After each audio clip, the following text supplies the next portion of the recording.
Yesu mulungi nakwaniza ku Faali TV UG.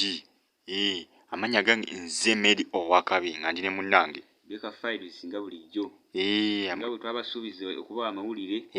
Ne wayo tugalese goja. Gano ge mawulire agatambula tambula essaawa eno okwetooloola omutimbagano bannange. Ndowooza omukwano ogwo ogulaba Beka. Akumediruwa akasajja kasirise naye simanyi kanafuna omukyala ng'oyo. Naye kaba kazannya ebina Uganda. Era okalaba n'oga akasajja kano kalina engeri kazannya mu firimu za laavu mukasirikira omwo. N'omusajja alaze makiwa.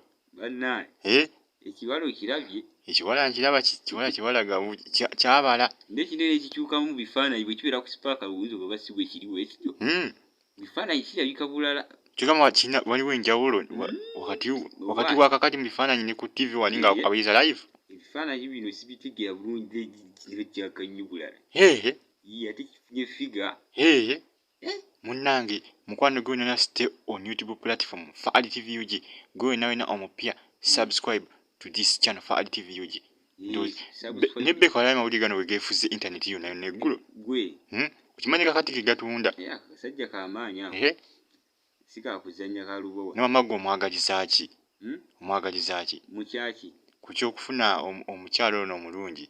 Tomanya munnaye. Obagaliza biri mulembe oba osubirayo okwawukana. Lwakuba ebintu bino bikyali byambu. Tugamba si bituufu.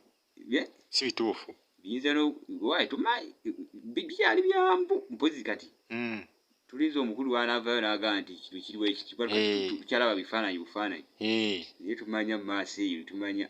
Nata waliwo ebigambo bye yavuddeyo n'awandiika ku gundi ku mukutu gwe ogumu ogwa internet ng'agamba nti omukwano kintu kirungi nnyo nnyo era kye kintu ekisinga mu nsi eno gye tulimu era ng'omuntu atalina mukwano oyo atalina kwagala taba mulamu mbu. Omanya naye bikyali byambu. Naye nga biba nga biri kwalaani yafunye ekyana baava. Kiri lubabu. N'ate Beka. N'ate olaba.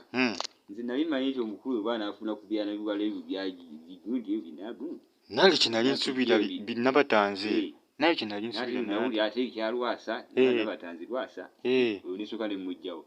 Kati ninga oba nampijjira ati nampijjira ate lwakuba ate nabatanze oyo. Bwe yateranga okuzannyazannya naye nnyo kugamba bagana ebyaddala ebya true.